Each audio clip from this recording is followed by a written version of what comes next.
Hey, good evening, everybody. Welcome to the, what is it, 279th calf update. We've got a few of these under our belt, but tonight it's probably going to be a little different than what you guys have been anticipating in the past. But we have a couple of guest art pickers this week, and it's gonna be very fun, a little diverse. You may not really expect the pieces that you're going to see, but it'll be interesting. But we got a few segments that we've got to go through tonight. But I can tell everybody. We've got some new faces in the chat. Some people here popping in a little early. I saw, Marcus was in there right before the show even started, or maybe it was even by no, it was yesterday. I think he put this in. More Jill, less Bill. Yeah, we got it. We understand what Marcus wants. He wants some more fun in the show here. So Derek is happy to have Kasey and Jill coming in. Yeah, and Steve Mussolino has never been on the show this early in the chat, except when he accidentally got in there on a different day. So, anyways, a lot of stuff to go over. But why don't we bring Kasey and Jill in here? They're the true celebrities of the night. Welcome to the show. It's Kasey and Jill. But the names are flip flopped, of course, because Jill is on the left, Kasey is on the right. Welcome. Oh, we did it. We did it in the order in StreamYard. I guess it's different on StreamYard than versus YouTube, but that's okay. That is. That's yeah, Kasey. I'm Jill. This is gonna be fun tonight. It's funny. I really wasn't quite sure what to expect when you sent your picks in. Like, where were we gonna lean, right? But clearly, you both, just from your namesakes, Wonder Effing Woman, Dark Phoenix. I should have known that, more strong female characters might be the bent that you would choose, along with you like those creators who kind of angle in there. But what was it like going through a lot of artwork to find those picks, or was it easy or hard? Easy. So what I do is that if it doesn't grab me by the thumbnail, by the small picture, sorry, I'm not going to click into the bigger picture and take a closer in look. So if it doesn't grab me right away, then sorry. So it makes it easy for me. And I also filter out. I ignore not that there's anything wrong with Hakes or Comic Connect or any, but I just don't pick the auction house pieces because they get enough attention. Let's give it to the collectors and the premium collectors. So, and I took her, cue with that. So I kind of did that setting, and then I looked through. My last two were kind of a little more difficult to narrow down. So I did pay attention to the thumbnails. I clicked them. I had a million tabs open, and then I was able to finish.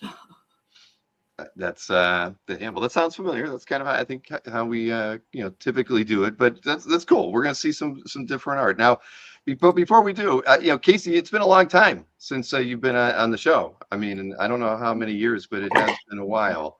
So what was your 2025 like collecting wise? Did you have a busy year, or was it more subdued? The problem is I slowed down a lot. My husband and I bought a house in like 2023 or something, and it just kind of changed a little bit. So I slowed it down a bit, but I still have my Dan Barrucci Patreon. I love Dan, so I'm getting a new piece every year. In fact, I have like 2 pieces I haven't even shown off. I have so many pieces of art that I don't even post on CAF that I really need to throw on there. I mean, and they're incredible. They're beautiful. So, and everyone here that's in the chat always has such sweet things to say when I post it, even though I'm not posting as much. But I mean, I hope to kick back up my collecting, but I feel like everyone kind of goes strong and then kind of, and then you have to wait for something to kind of grab you. And then you're really going to make sure you get it,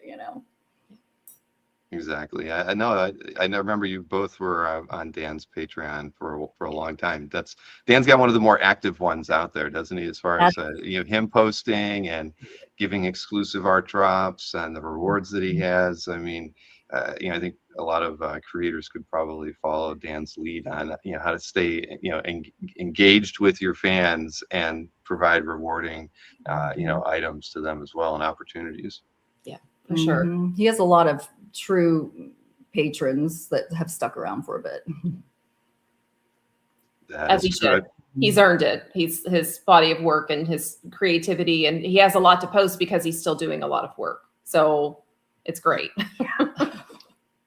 I'm actually in your gallery right now, Kasey, and yeah, I'm just going to show off this one piece by Dan because it's so darn good. I love his work too. Oh yeah. Oh, I think that was it was my first piece from his Patreon that I got. So because I met him for the first time in Dallas, Jill and I, and at Mark Walter's show. And so, yeah, I never thought I would get a piece from him. And I think I grabbed a little sketch card on one of his Kickstarters, and I thought, I have a Dan, I'm done. I've completed it. But then he came to the show and I got a beautiful Catwoman on a sketch cover that he took home and finished, and then joined the Patreon. So never looked back. Wasn't this your phone case for a while? It was. I actually had a company like print it onto a little sticky thing. So I had it on the back of my phone. Oh my gosh. Yeah. Yep. And I told him jokingly, I kept your name on the bottom because he signed it at the bottom. And I said, I made sure that the name still showed up. Yeah. Well, I wouldn't mind having this on my phone case. Actually. It's not flops though. Yeah, no, that's beautiful though. But put both your galleries in the chat because Kasey, I think you've been on the site for a while, right? When did you join? 2011. I told Jill a while back that when I logged in, I think the first time when I signed up and it had my name.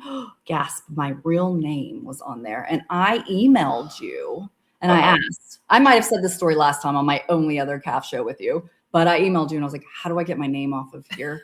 And you wrote me back and you said, this is how you change the settings. And I'm like, great. And then I moved to Dark Phoenix. And never looked back. Never looked back. Yeah. Well, Jill's obviously has kept hers, as Wonder Effing Woman for quite some time as well. So it's never been anything but that. That's always been my name. And I'm also really terrible at posting.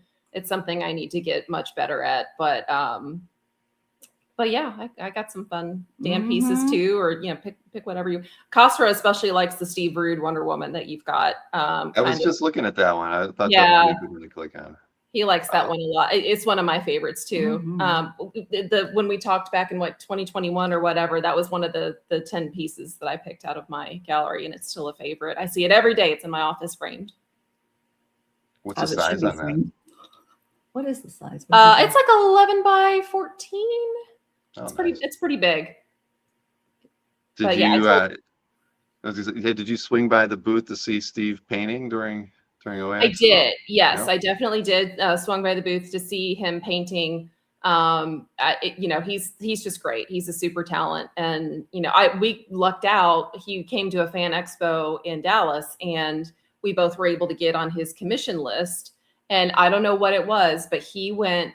We basically paid for marker, and he went overboard and just did these gorgeous pieces. And so it was definitely the art god smiling on us that day, because I told him, hey, I want a piece that's inspired by the World's Fair, the one where she's got the box of kittens and she's at the fair, and it's a really famous image, and this is what he came up with, and loved it because it was the whole kitten thing, and she just looks so happy, and it's very Wonder Woman to me. And then Kasey got a Supergirl. A Supergirl. Also amazing. I asked for a Norma Jean inspired. Yeah. So because I know that he does enjoy drawing Marilyn Monroe, but he got a Norma Jean inspired Supergirl, and she just looks so joyful just looking up. Yeah. And both of ours, he did above and beyond. Yeah. And we went and picked it up, and I think even his wife might have mentioned that she was a little like, oh, we wish that he would have not spend as much time on, spend as much time on your pieces as he did. And we were like, I don't, I mean, what and here's the money that we said that we would pay. Right. You gave a little extra, cab fare back to the airport or something like that. But no, these are fantastic. I mean, for having them done, Steve's amazing anyway. I mean, but these turned out wonderfully. I mean, my goodness. But you're in your routine. It's perfect. Yeah. So you want to dive into these picks? I mean, that we have, sure. You didn't go full on 10 each because we wanted to keep it. You want to keep it a little shorter, so you did 7 each. I think, but Kasey did cheat. She has an honorable. You have an honorable mention? I did an honorable mention, but I felt like it was a good honorable mention cheat. It was a good cheat, good honorable mention. But yeah, we didn't want to do the full 10 picks because I don't know. We just decided leave them wanting more. Don't go ahead and use all the time, and then maybe we'll be invited back sooner than you in 5 years. Just makes me think of the end of Chicago, right? Just leave them wanting more. That's no, that's well, you're gonna be welcome back anytime, obviously, but yeah, I guess we'll see how these picks go. Maybe but so here's the thing. Like I told you in the green room, I'm gonna leave the room and just sit in the be producer Bill. I'll load up the images, and you guys just talk about each piece as much as you like. Tell us why you picked them, and there was one collector who got 2 pieces, if I'm not mistaken. I think both of you picked a piece from one gentleman's collection. So well, we will tell you why too Okay. once we get to those pieces. But yeah, so we didn't coordinate. We kind of both just picked, and then how it fell, and we ended up picking a piece from the same one collector. But there's a very good reason why, and so we'll definitely cover that when it comes up. I think it might actually be the first piece even, so we don't have to belabor the suspense very long. You are right. The first piece. Okay. Yeah. Cool. All right. Well, I'll let me load this up, and I'll drop out, and then the show floor is yours. Let's see here. Here we go. There, and there it is. So bye, Bill. In honor of Women's History Month, the women are taking over the art picks today. So the first piece is A Beautiful Lady Death by Mike Crome, and this is in the collection of Jason Coates, or to Sworn Nation, coin up everybody. Sworn, everybody knows him as F and Coates, because he just has a crazy art collection. If you know anything about Lady Death art or those sets of artists, Jason has one of at least everything, and multiples. Walk into his house, you are walking into a museum of Lady Death. Yes, very much so. And Hell Witch, and Lady Satanis, and a few of the other, mainly Lady Death. So this was actually the cover to Sworn Fest just happened. So I think this is why Jason is posting quite a few of his Sworn Fest pieces. So this was a cover to like a Sworn Fest program, I believe. But I just thought that this was beautiful. And there is also a color that we can certainly like delve through and look more in detail. But I mean, we're girls. We like chick art. We cannot lie. The hair is great. I mean, that's all anyone could ever ask for. Pretty much, yes. And even the Jason included in the additional images the color piece of it, and even the colors are also amazing. So sometimes colors I feel like detract, or they take something away from the pencils and inks. I didn't think so in this case. So I made sure to tell Bill when we were in the green room before, like, hey, we really need to show off the colors too, and the shading and the shadow and just the movement of the cape and some of those things that are harder to see in pencils. It's really great brought out in color. So just love this piece. It's beautiful. I don't think Jason's in the chat yet. He might not even be awake right now. Who knows? But he's a good friend of ours. And this just happens to be a really great piece of art. So that's why I picked it. Sometimes it's just a really pretty piece of art. Agree. And he just has been inundating the CAF with his incredible gets, which not to mention a new Adam Hughes. Yes. We missed getting to pick that cover by one day. One day. So anyway, whoever picks the art picks next week, we'll put in the plug now. There is a Jason Coates, Adam Hughes Lady Death piece that is just that he won on Heritage. So congratulations, Jason. Yeah. We'll look at it very soon in person. Yeah. We're going to basically take over his house and go see it in person along with all of the other art. Okay. So we can probably move on to my next pick. Okay. This was just like a real cool Mark Beecham pencils, Rick Bryant inks, neat perspective, full splash, really neat, like nostalgic, feels very like 80s rocker. We like the hair. It's giving me Tina Turner, like in the face, which that's not a bad thing. That's a great thing. Yeah. See, Steve already agrees, gives Tina Turner vibes, and that's a good thing. So I picked this one because, again, it grabbed me on the thumbnail. And just the perspective was different and cool. The water is cool at the bottom. It's totally Jeff. It's MTV art, and MTV art in the very best way possible. Like it looks like she's about ready to launch into a music video, and this is the opening shot to a music video. Enough said, right? It's really amazing. Lots of bricks. Right, lots of cobblestones. Lots of cobblestones, lots of detail. I feel, you know, like this probably took a very, very long time to do. And this was a portfolio plate is what this was produced for. So anyway, it was very like 80s rocker god worthy cool. So I don't know if Chris would have picked this piece of art, but if I see this piece of art, I'm definitely going to put it in my top 10 for the week for sure. So anyway, I loved this piece. Plus I also have, I'm a little bit of a Mark Beecham fan because I have a cover of his, believe it or not, a Wonder Woman cover of his. And it's just great. I think he's very underrated and not as well known as he should be for sure. So anyway, that's why I picked this one.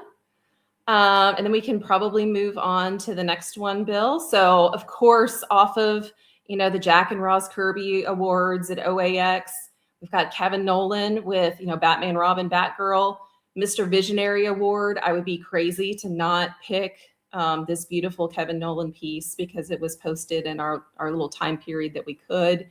And this was one of the auction pieces.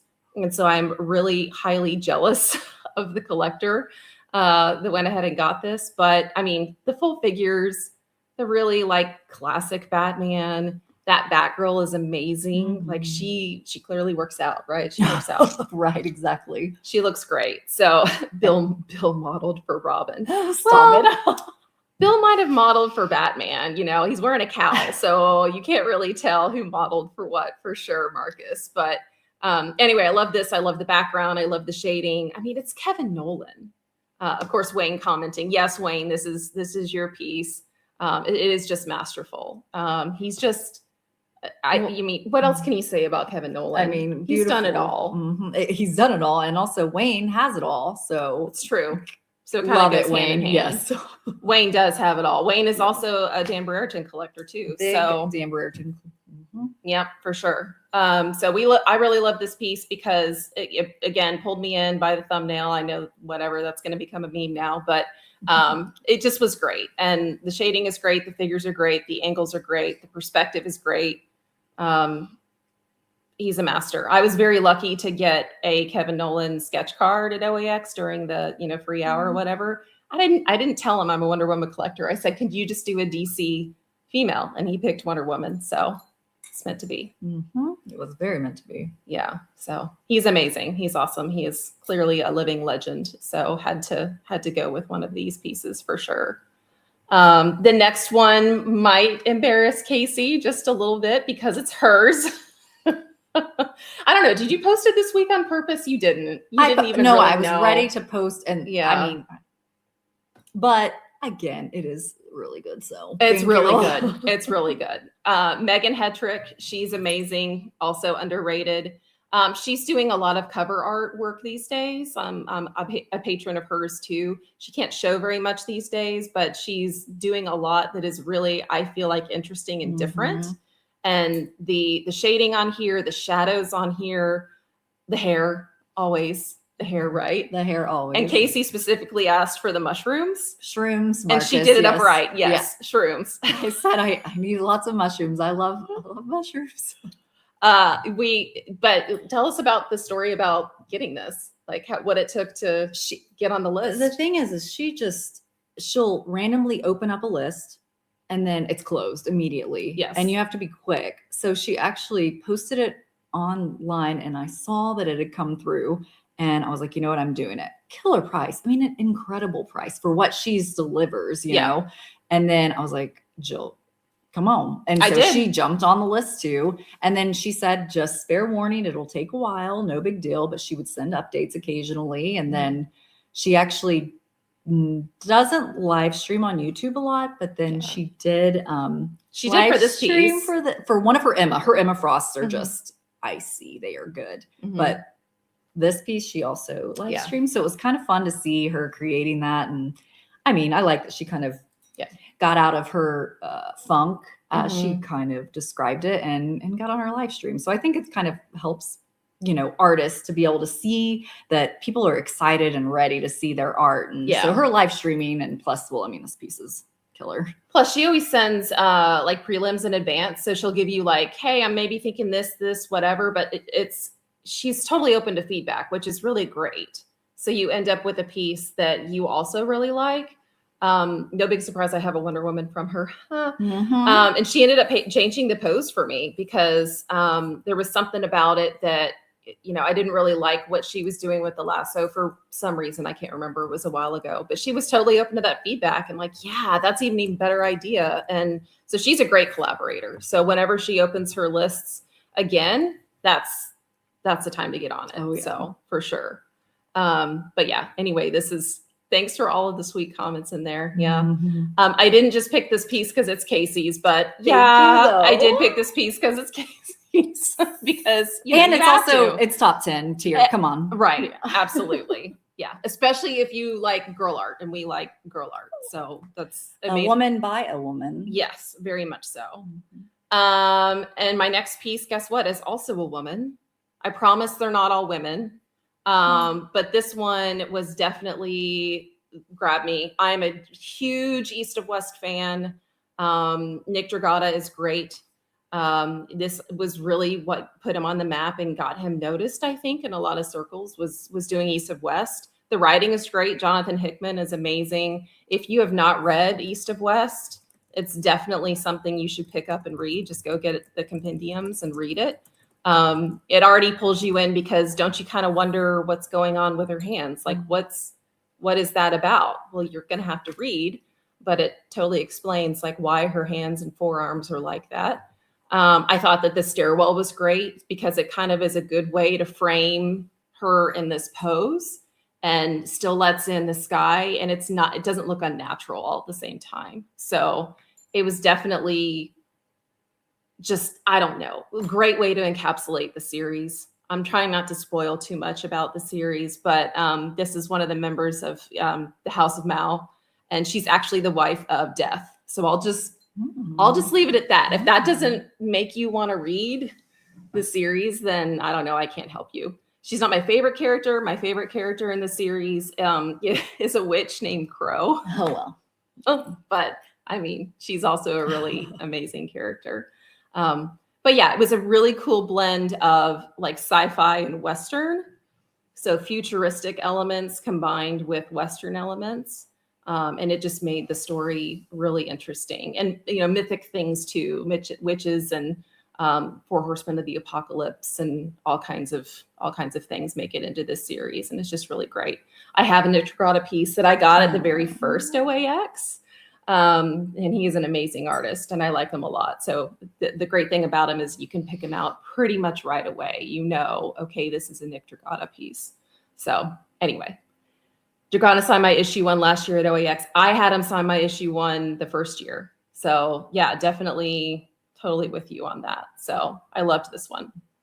My next piece that I picked is actually not a female or a man. It's a robot.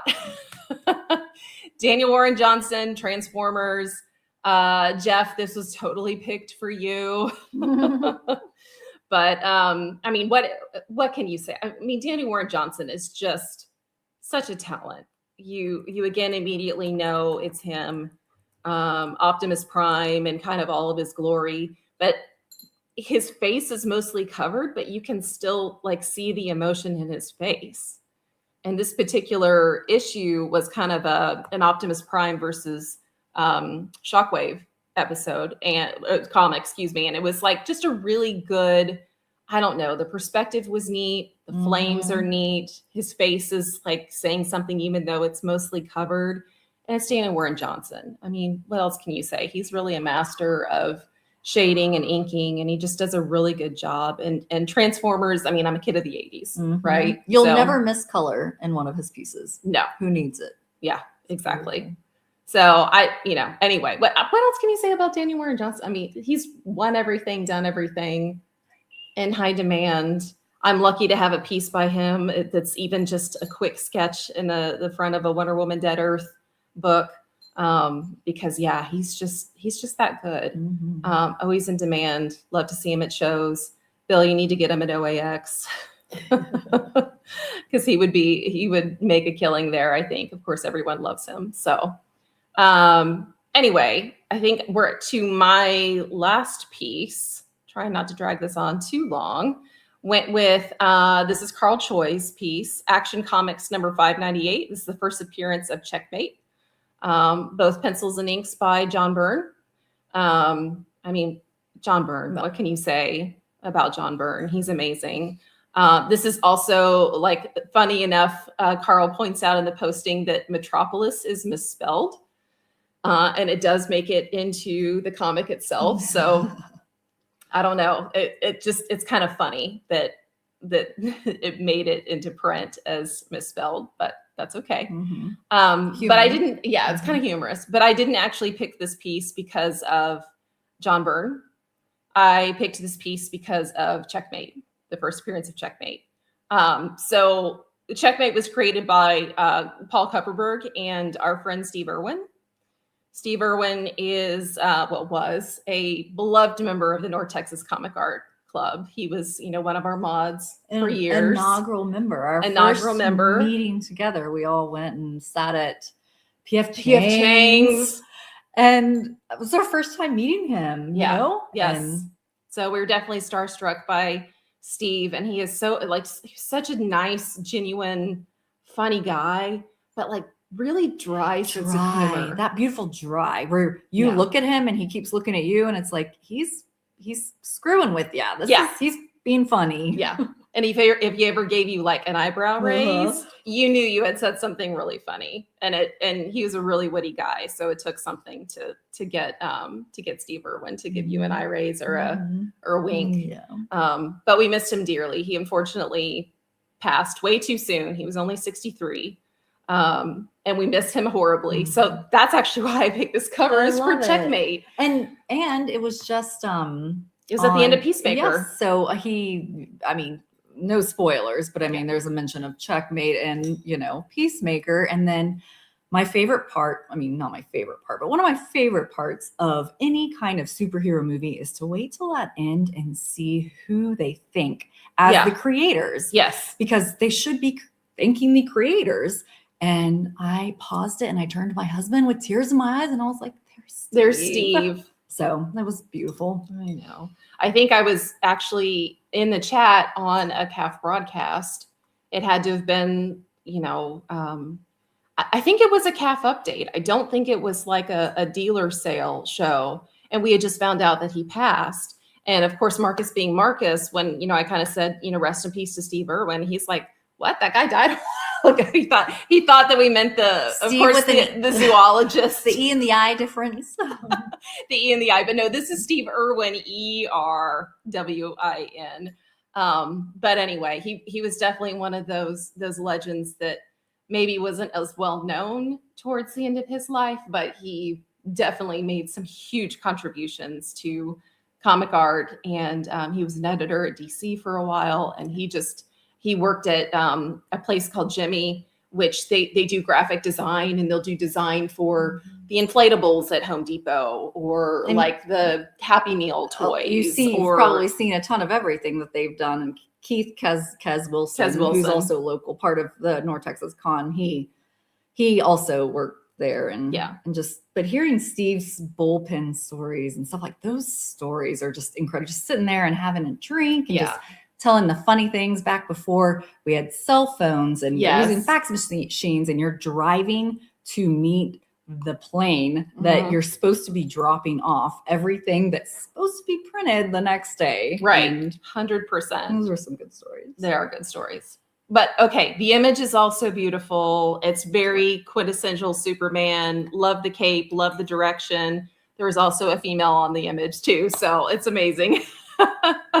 But anyway, but that's why I picked this particular piece. But anyway, he's been gone since October of 2023, and we still miss him. I thankfully got a piece of art from him and was able to get it for a North Texas Comic Art Club gift exchange. Yes. So I'm very lucky to have a sketch cover from him, and then I definitely have a few of his published pages. But to Steve, Cheers to Steve. For everyone interested, we're doing a little vodka soda this evening, so not water, not whiskey. Sorry, Chris, but still it works for us. Okay, and with that, we're gonna lighten it up a little bit. Maybe quit talking about people passing away, and then I think I'm gonna turn it over to Kasey for her 7 picks and a honorable mention. Oh man. Okay, well, we start with Jay Friesen. I mean, she is incredible. Jill actually has a piece from her. Did you get it framed? Oh yeah, it's framed. It's in my office. Of course you would get that framed because it's Jenny. And we had the pleasure of meeting her a while back at Zeus Comics here locally. And she was doing sketches, little quick head, side, sketch on backing boards. And so she was doing Wonder Woman. We did Wonder Woman. And so it was nice to actually have that. I mean, that is my only Jenny piece, but we'll work on that.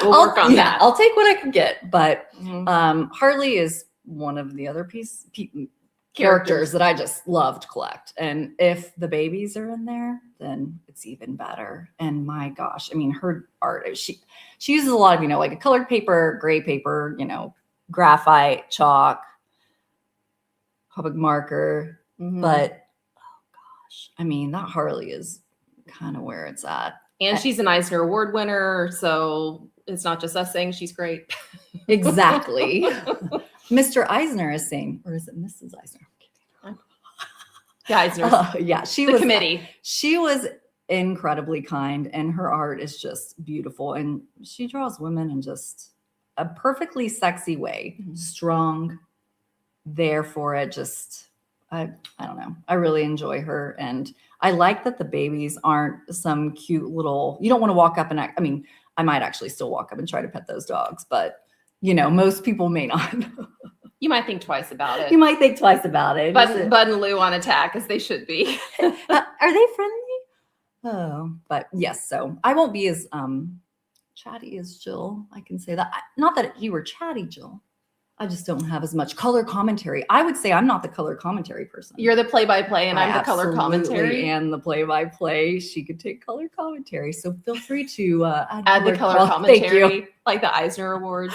Exactly. We'll just have fun with it. It's a little weird to not have Bill also commentating because I'm used to hearing Bill during these segments too. Bill, that's what I felt like you were going to be my safety net. I mean, Jill's always my safety net, but she wanted a second safety net. Here I am. So the vodka soda. You girls do not need a second safety net. Oh. You're doing fantastic. Listen, I might need a second. Oh, wait.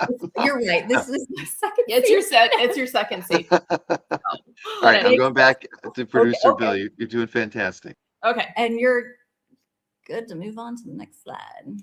Next piece, please. I mean, so I was actually surprised that Jill didn't pick this J Wonder Woman. I was trying to get outside my box. But here's the thing. His work on sketch cards, a sketch card, that is incredibly detailed for what it is. Like, what is this? Like 2.5, 2.5, 3.5. I mean, they're not huge, but the amount of detail that he puts into these are incredible. And there was I think there was another one in this past week. I think there was a silk, and it was actually her hand is like this, and it's gorgeous. I mean, gosh, depth perception and just the way that he drew everything was incredible. But I mean, also he just gives good face. Like, that is some good face. He's on my wish list for sure. He's been on my wish list for a while. And then I did not know his real name is actually Ephraim. It's just a pseudonym. Jay is his pseudonym. Well, okay, Dark Phoenix and Wonder Effing Woman. We get it. Hey, I'm fine with Jay. You know what? I love whenever someone's like, you know what? My parents gave me this name, but that wasn't who I am. And they got to choose their name. So I would totally have a different name if I were a professional artist. Yeah. I wouldn't just be Jill. I'd have to be something else. Yeah, exactly. So when I worked at a doctor's office, I would ask people, here's your legal name, but what do you go by? So I think that that's the way to go. But my gosh, I mean, so is this how do you feel about her headpiece? Oh, it's the same. It's the one from the movies, basically, a little bit. Like, yes, there's the point at the top as well as the point at the bottom. It's a little bit less traditional than what you typically see with the flat bottom and the point on the top, but I don't mind it. I think it's great. Yeah. I mean, just the whole thing is great. The fact it's a sketch card is just kind of blows my mind. Well, I mean, the only thing that's missing is her lasso. I For know. you. I know. I'm not a sword and board or a spear and board. I'm a lasso girl. Her lasso's down here on her hip, so we just couldn't see it on the 2.5 by 3.5. Yeah, you just couldn't see it on that little piece. But he also did some really killer like cover art for Red Sonja, which is amazing. So I mean, yeah, but people should know about Jay and Stiletto if you don't already, for sure. But okay, and yeah. Next. Oh.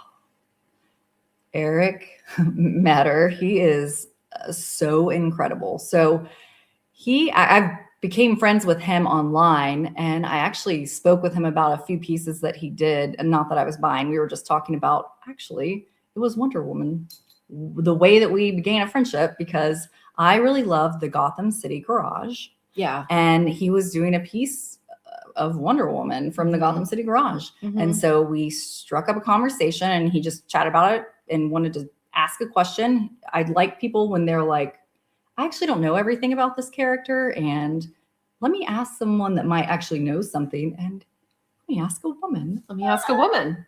So I stopped to chat to look at the chat.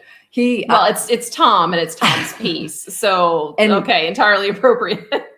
Exactly. So yes, so that's actually one of the things that I love about his stuff, because you'll see him and he'll occasionally post on Instagram, because I think his Instagram is like Eric Metter Artwork or something. So if you don't follow him, you should. I mean, his pieces are incredible, but he'll do a self picture, and then he'll make sure that he gets the muscles and all the anatomy correct. And I mean, it's beautiful. So I think he's right now repped by Kirk Dilbeck with 3 wishes.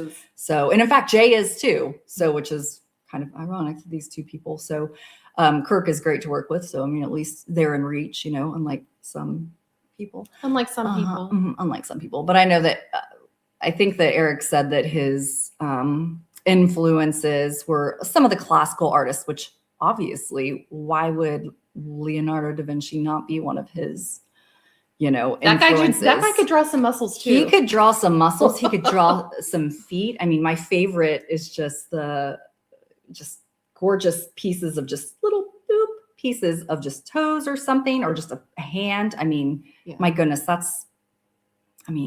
he drew that on. Let me look. I've got my notes. Let me read my notes. Colored pencil. This is from Eric McDonald. No, who's the owner? Tom McDonald. So he did the colored pencils on a green Cranston paper. So thank you for that note on there. I just read your note. So that's perfect. But I mean, obviously then Frazetta is some of his, influences as well. And Andrew Wyeth. Oh God. Yes. Hello, Tom. Hi, Tom in Chicago. Hi, Tom. So yes, I absolutely love this piece. But I did also see that on his Instagram, I went back to look at his Instagram that Eric started this in 2023. So then he finished it up, I guess, maybe at the end of last year or this year, but incredible piece. So congratulations. I think this is stunning. I personally don't collect anything Green Lantern, but I am excited for the show that's coming. And it's a guy. And it's a dude by a dude. A dude by a dude. So progressive. Right. Totally progressive of you, for sure. Are you going to say next? Next. Albert Moy. Next. Well, here we go. Here's another Jason Coates piece. So this is the Lady Death Primordial Havoc #1 by Mike Chrome again. So Jill actually picked. I picked a Mike Chrome to start off the show. And so it's another Mike Chrome, also Jason Coates collecting. Sorry, guys. If the art is good, the art is good. Okay. So Marcus, you obviously always write the best comments. I'm not going to lie. Your comment on this one had me rolling. In fact, that's literally what I wrote back on CAF. You said, this cover is going to be responsible for a few eruptions. There's a volcano in the back, so that would be the joke. But man, I laughed out loud. I gotta say, it was too funny. But other than that, incredible. I think someone else wrote, good thing she has a lot of jewelry on, but it's kind of just perfectly beautiful. And man, Mike Chrome just it's strategically placed. I mean, you know, it's still sexy, but like you don't have to see everything. Kind of like a poison ivy. Kind of like a poison ivy. Kind of like the Isabella Rossellini, that movie that she's in, where it's like the full jeweled, and she's just basically wearing like a purple silk skirt. Yep. Somebody's gonna know what movie I'm talking about. But yeah, it's giving that, which is amazing. With the dark hair, with the short. Death Becomes Her. Death Becomes Her. Death Becomes Her. One of my favorite movies. Oh, yeah. Goldie Hawn. Yeah.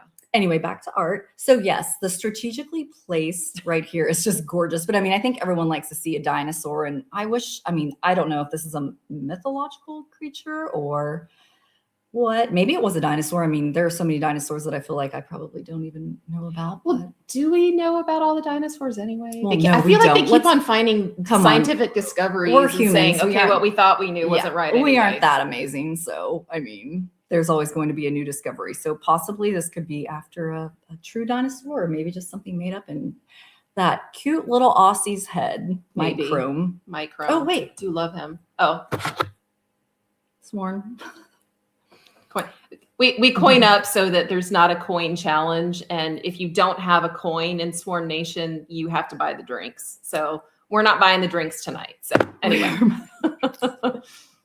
That's what that's for. Sorry if you guys are not part of Sworn Nation. Just random stuff. I mean, okay. And yes, next, please. Thank you. Oh, yeah. I mean, Greg Land. Well, but also, no, it was inked by Bill. This was inked by Bill. Yeah. Sienkiewicz. Yep, it sure was. Mm-hmm. I think that someone's comment, I mean, if it was Marcus's, my gosh, I'm done quoting you, Marcus, but someone wrote that it was nice to be able to see Greg Land's art without it becoming too Bill, where he would just change too much of it to be, because I personally, well, yes, I know there are Greg Land feels, but I personally love Greg Land only because when I started collecting, I wasn't collecting in 1998, I think. I wasn't collecting in 1998. But it's okay. When I went to the comic book shop and I saw this Phoenix on the cover. I mean, it's the Phoenix that everyone knows. I mean, and she's just doing her hand and just, I was like, I'm going to need to know who that person is, and I'm going to get that piece. And that's, I feel like, what any artist or comic book creator wants is your cover is going to need to grab someone. And they totally were able to grab my attention and make me buy it. Mm-hmm. And then Jill and I met Greg in Dallas. He's been here multiple times now, but the first time that I met him, I did email him beforehand, and I was like, hey, I'd like to get a piece, obviously Dark Phoenix. And then I said, but I have some ideas if you wanted to listen to it. And anyway, he did a beautiful piece for me, but that's besides the point. He was actually incredibly kind, and his wife was just wonderful. They were really great people. So it's just one of those where you meet someone and you hope that the art that you love, the creator is just as wonderful. Yeah. And this piece was gorgeous. I mean, yeah, her cape blowing in the wind. And then I'm assuming, I don't know if I ever read this series. I think it was a mini 4-part series. And Michael, I think, is the owner of this, but you know, they obviously look like they might Mr. McIsaac. They might be splitting ways, but anyway, he was just beautiful. But I thought it was funny, but not funny, that Devin Grayson was the author of this book, but she actually was like, I think 2000. She was the first female to do. Here comes my cat. Selena. Thank you, Selena, for a Batman commentary. I know, right? She's like, oh, you're talking my universe? I'm going to say hi. She was the first female to create and launch a Batman series as a female. So anyway, she actually was the writer in the book of this cover. So, which is amazing. So we're just here for talking about females. For sure. Why not? Thank you, Bill. Oh, well. Well, it's John Bolton. So John Bolton, I am in love with. We love John Bolton.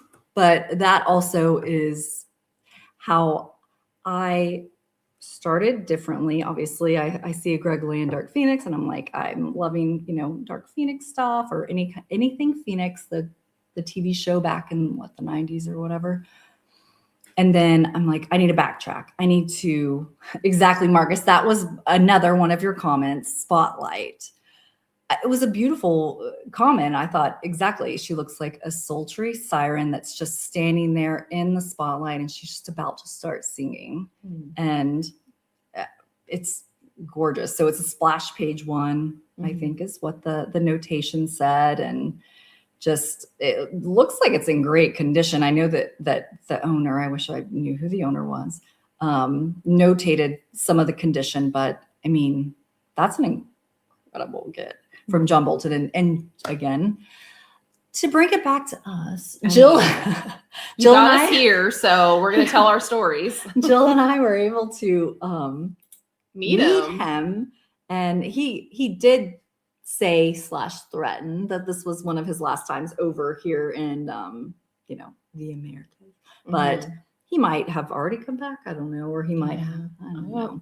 But he was in just kind of just a beautiful human being and so kind, and just I loved speaking with him, and I got him to sign some of my X-Men books, and he did the beautiful art on the back of the covers and of X-Men, and he was then at that point illustrating Shame, a book called Shame, a character, and I wish I knew that author, but he was doing the art, and that's what I was there for. So he said he would do a sketch in the book. If you bought the book, then you could choose, I think it was Joker, I don't know who else, and then the character Shame. And I was like, well, who would you want to draw? And he was like, obviously Shame, because that was, the character that he was helping create and draw.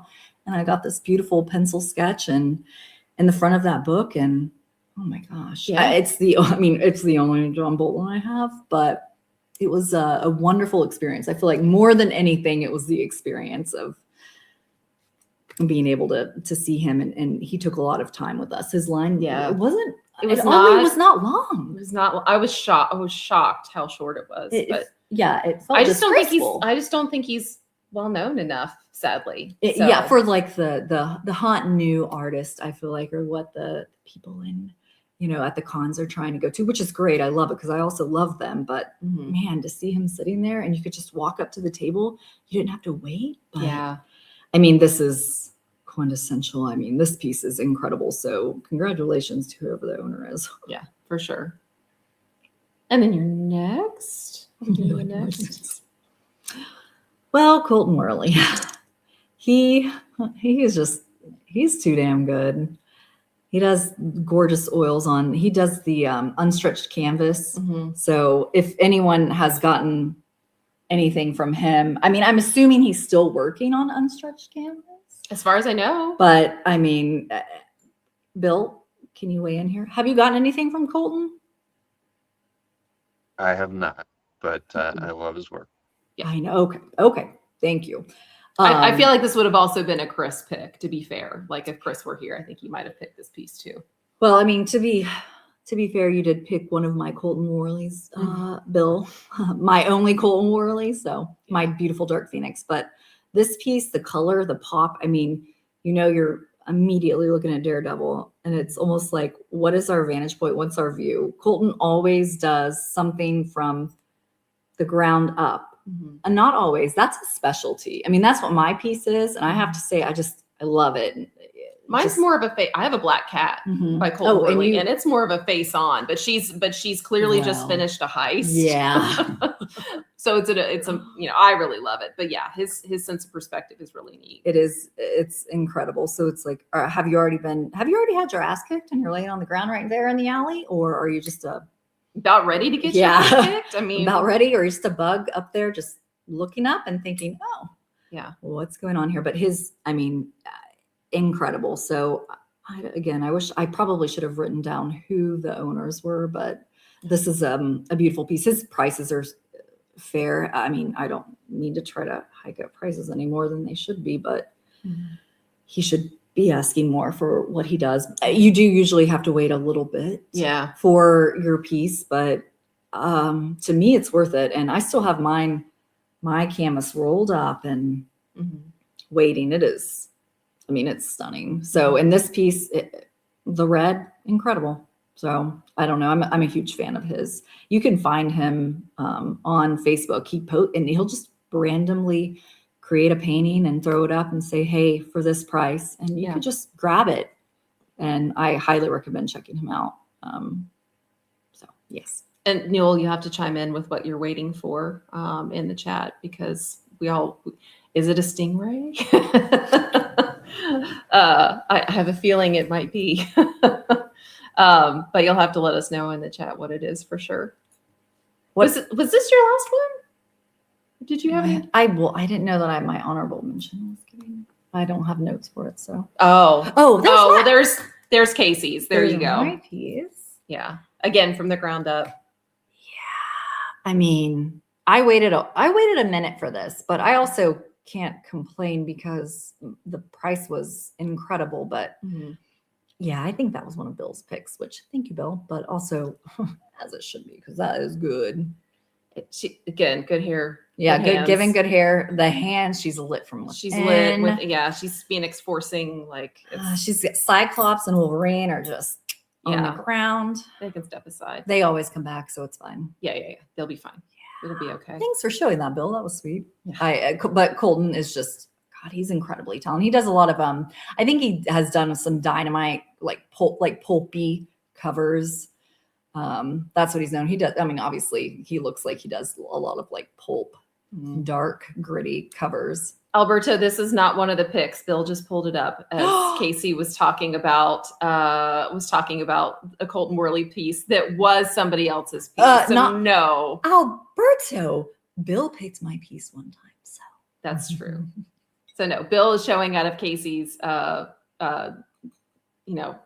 pieces just because we were talking about it. Thank you. That was very good behind the scenes, Bill. I appreciate it. Yeah, for sure.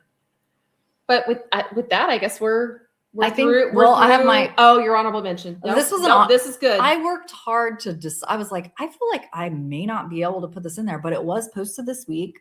So whoever owns this, I think that the reason I didn't put this in my 7 was because I went back to look and I saw that the person who owned this posted the piece originally in 2022.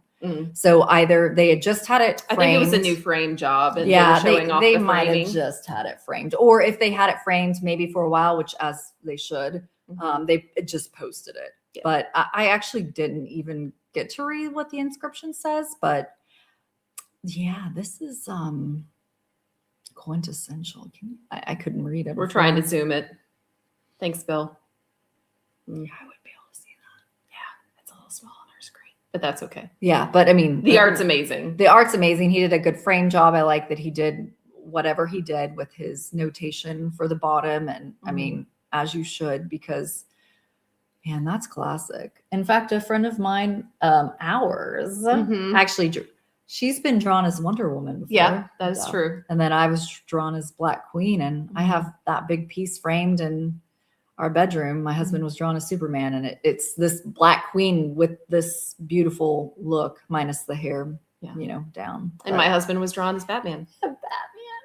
As he should be. So. He should be. But I mean, yeah, this piece, it's one of those, you just want to kind of rip it off of someone's wall, but yeah.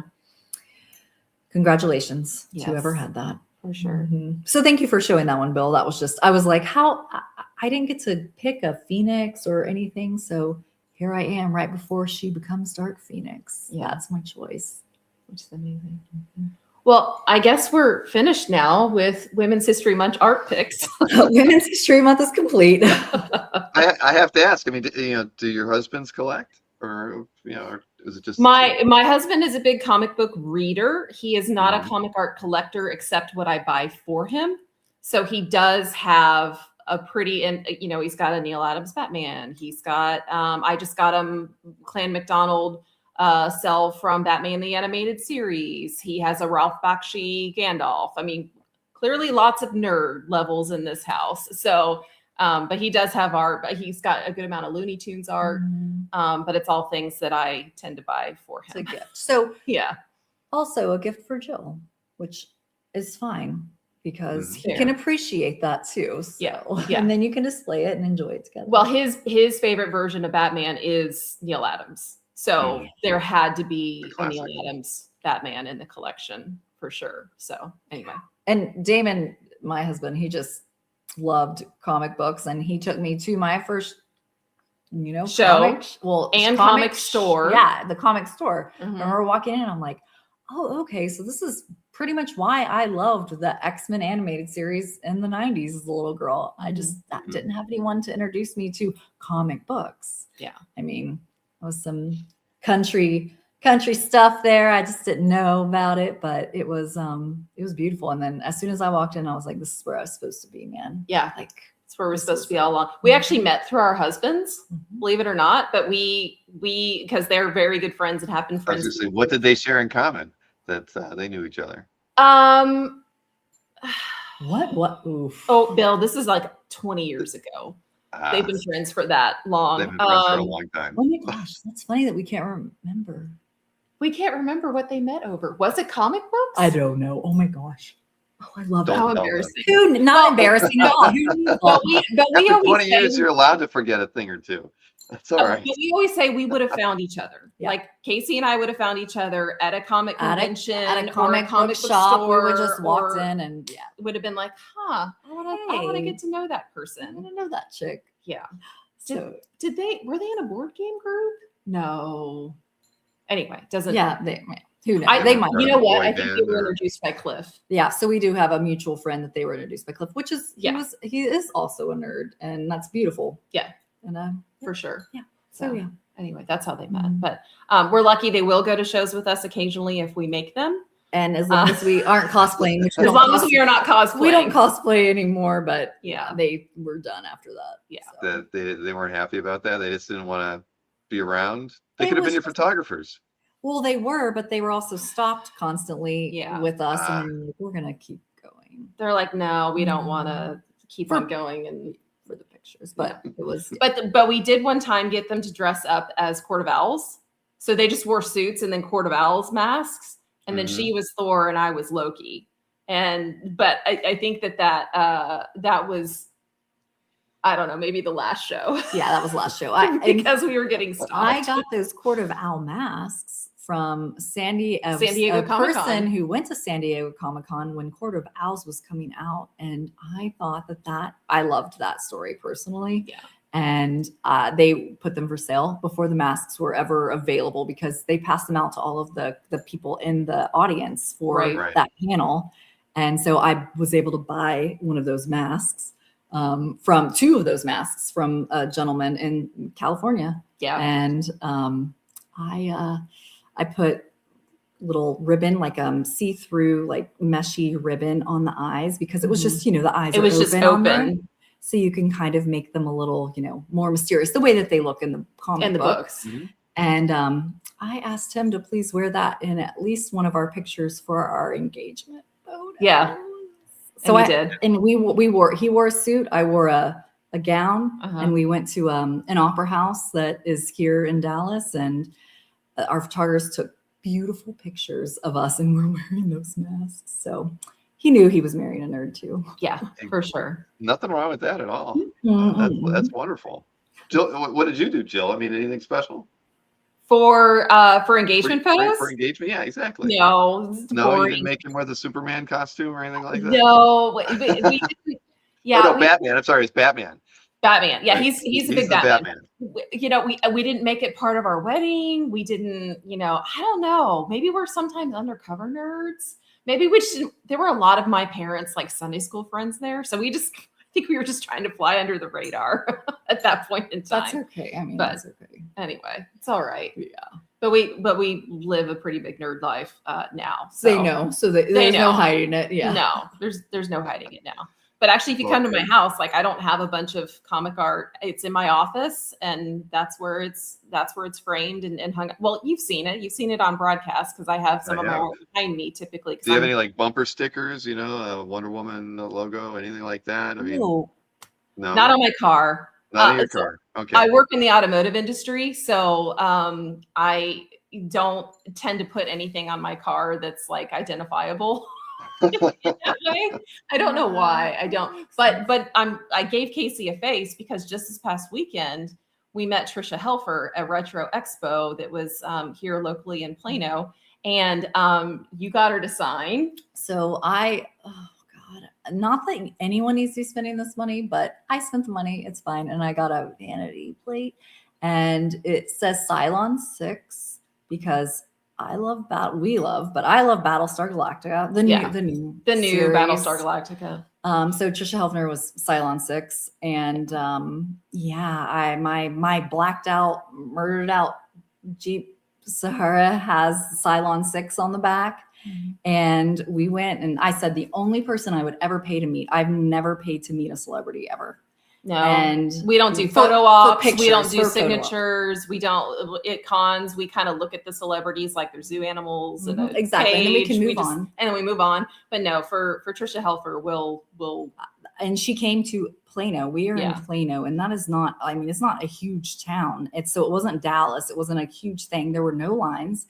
We just bought our tickets, walked in, and we went to go have our signatures done. And I sit down a license plate that says Cylon 6. And she was like, oh, cool, blah, blah, blah. And she tells us a story how another Cylon in the show wanted a Cylon license plate, but he lived in California and it was already taken. And I was like, oh yeah, I saw a Cylon license plate here in Dallas. And that's how I decided I wanted one too, eventually, years down the road. And I got it. And I said, I wanted Cylon 6, of course. I didn't even try for just Cylon. And she goes, oh my gosh, this is your actual license plate? And I'm like, I took it off this morning. Yeah. So it was beautiful. And then we got our photos with her and it was fun. It was fun. So that was our nerd.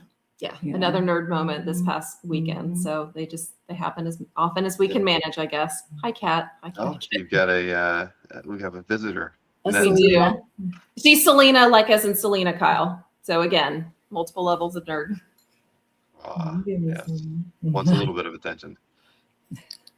Well, this clearly you saw the comments in the chat. Everybody wants you back. So we're definitely going to have you guys, back on the show doing picks again. If you're amenable to that, you think that'd be fun? Yeah, that would be fun. We like ladies first. We like going at the top of the show because we both are old grandmas now. We like to go to bed early. Thank you for indulging that. We appreciate it. No, that was fine. I mean, I was half tempted to start from the back and work all the way forward now, but I don't know. I'll probably mix it up a bit tonight. But no, this was a good way to start. Clearly, we had 90 people cheering you on through that. So that was totally fun. And I'm gonna have to go back and look at a few of those pieces because the prison piece was really nice, obviously, and I wasn't really familiar with Chrome's work. I hate to say it, but I will do a little bit of research now, and that's what these things are good for. Yeah, absolutely. So anyway, don't forget to give a thumbs up on the broadcast. Don't forget to like and subscribe and all of those fun things. And hopefully we'll see you again soon. Absolutely. Thank you both. Well, thank the three of you, and Selena as well. Thank you both. All right. Well, thank you. Have a good night. Thank you, you too. Have a good night. Bye, everybody.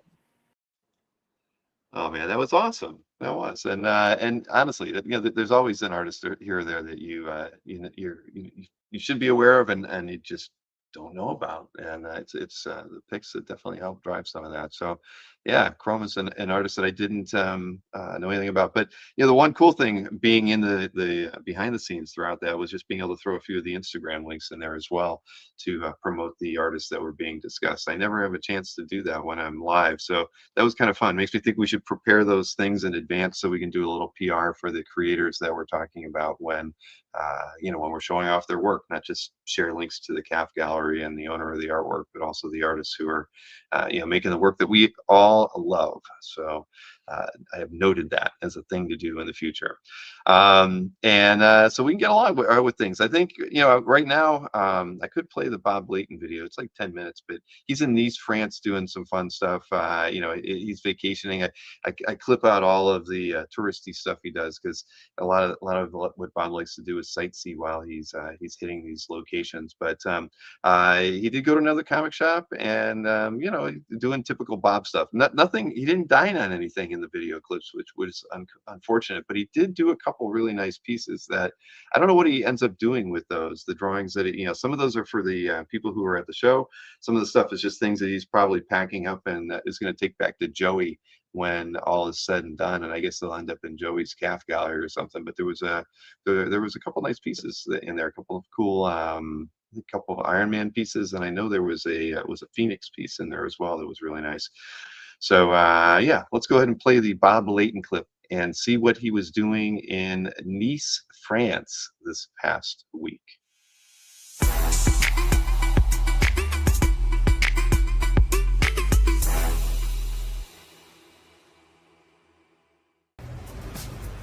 Well, I made it to Nice, France. It's about 11 o'clock in the morning. My host left me stranded at the airport last night, so I wound up having to take a Uber here.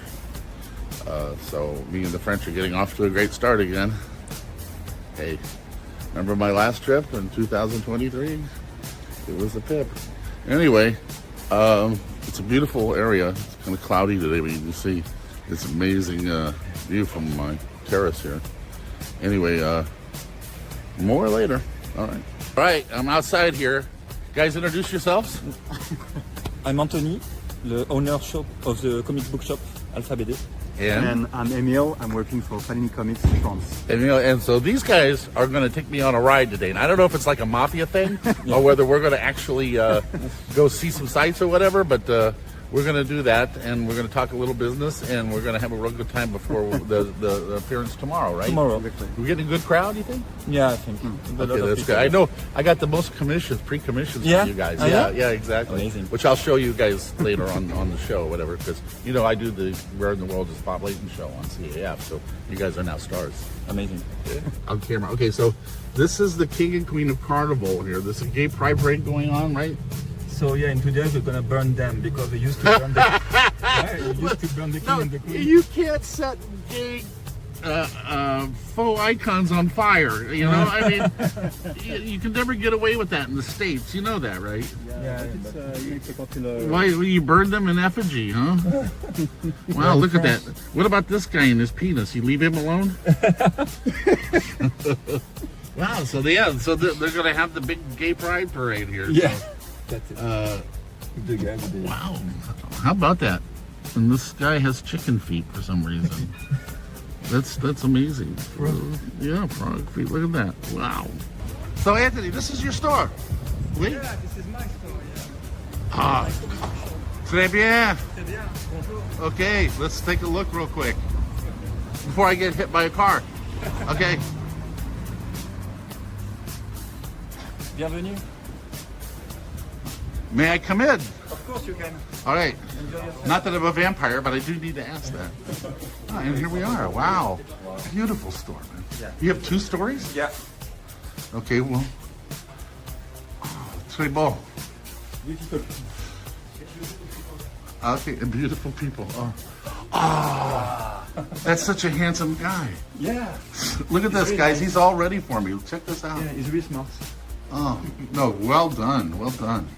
Look at all these different. I'm just amazed at how many different editions there are.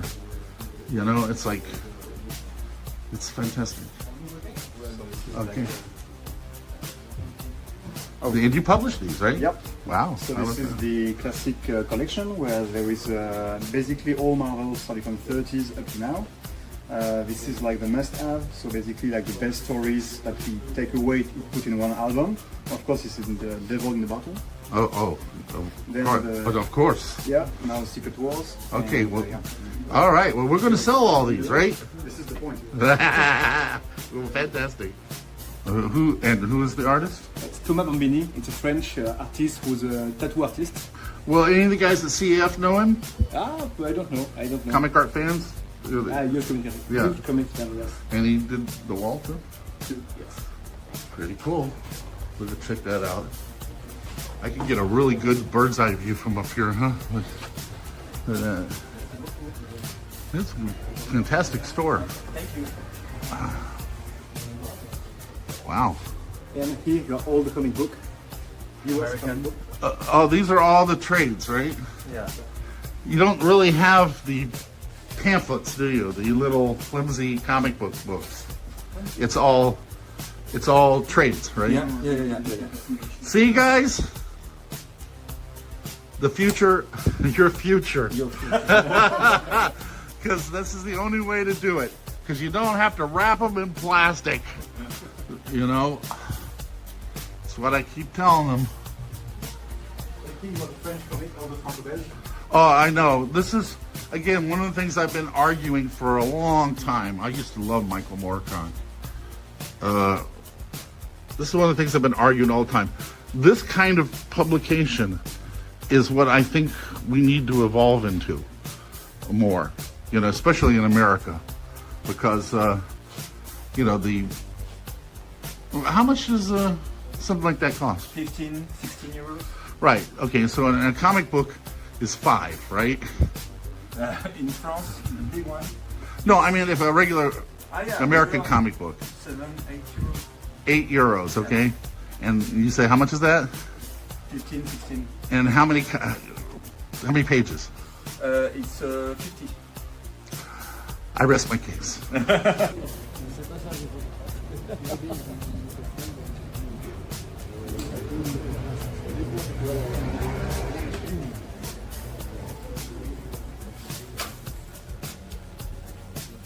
Is this yours too?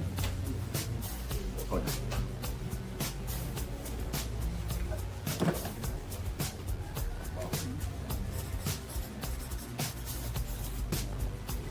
Hi, Castra. Hi, Bill.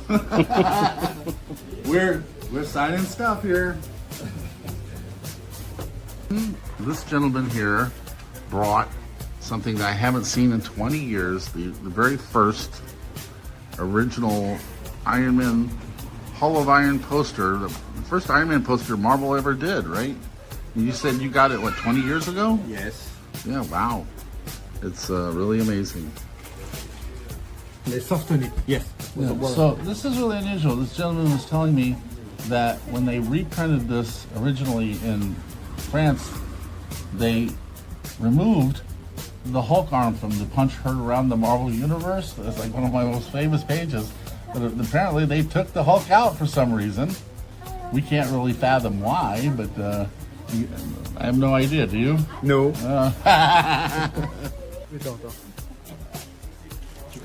That history.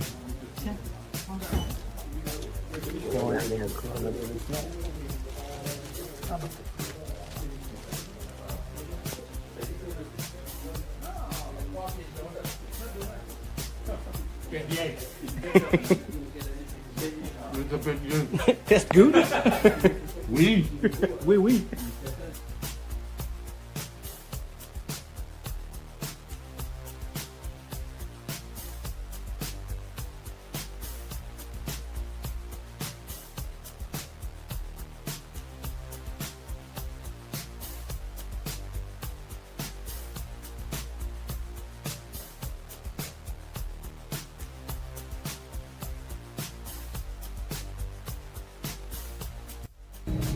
Well, my weekend niece has come to an end, and I'm on the plane, as you can see now. I'm on my way to Istanbul. Now, granted, there has been a little unrest there, but I don't think it's anything too serious. We'll find out once I get there, right? But it's been a great week in Nice, and I like to thank Anthony and Neil and Frank and everybody involved. They were wonderful, and we had a really good time. So anyway, more from Istanbul next week.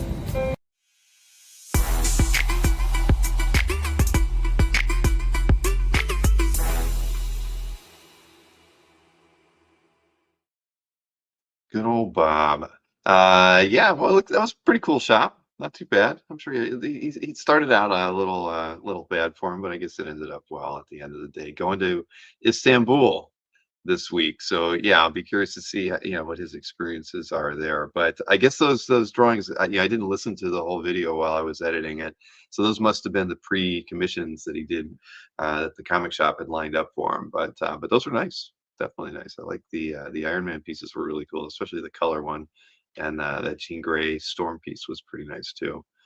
So let's go ahead and hit the schedule here. We're going to end early tonight. Well, early-ish. It'll be which will be good for those. So these should count as calf meetups, says Marcus. Yeah, in a weird way, they should be. You know what we should have done? We should have just sent a whole bunch of calf stickers and things with Bob, and he can spread the good word of calf and OAX and Cal to everybody in Europe when he does one of these. Next time, he'll probably ask us to sponsor it. Maybe we can get our name on his jacket or something like that. I don't know. Next, but he does these every 2 years, so maybe in 2028 we can work something out with Mr. Leighton. Yeah, Istanbul. I got it. All right. So schedule-wise, why don't we go ahead and take a look at that because I do have a sales show on the channel on Saturday, and I lost my slides here. Here we go. So we've got Mike Obing coming on this Saturday, 2 o'clock, and Mike's been on before. I think we've had him on probably 4 or 5 times over the last 4 or 5 years. It's like a once-a-year thing with Mike and Taki Soma, and always fun to get to chat with them. Course, and every time we get some decent art, so they sent along some. I've actually got the artwork in hand. I'll show everybody after that we're done talking about the schedule. But he's got some new Powers artwork and also some work from some Hellboy book and a few other things. So yeah, it'll be a fun show. It'll probably be like an hour and a half on your Saturday afternoon if you can tune in to that 2 p.m. Then next week we got Dan Gallo on Tuesday for an interview. Dan's, he's a pretty well-known collector. He's been on CAF for quite some time. He was one of the founders of Comic Art Con, and honestly, he and I have only exchanged emails a few times. We haven't talked a lot in person, so it'd be fun to have him on the channel and get to kind of pick his brain a little bit. And I don't know if he was at OAX last year, but he was at the first 2. Then we've got the next CAF update. It'll be Thursday, of course. That one I will have Chuck Costas on at least to start the show. He's going to talk a little bit about Prop Store, and they have a pretty, they usually deal mostly in movie memorabilia, posters, that sort of thing, and props in particular. But they have a few choice pieces in their upcoming auction. Really nice Frazetta piece, as well as some animation cells, and so we'll be talking a little bit about that. I believe Chuck will actually be at the Prop Store offices when he does that one, so that'll be fun. Yep, we have what do we got there? The Linsner art drop. Yeah, finally, I've got the wrong date on it, of course, because I'm a dummy.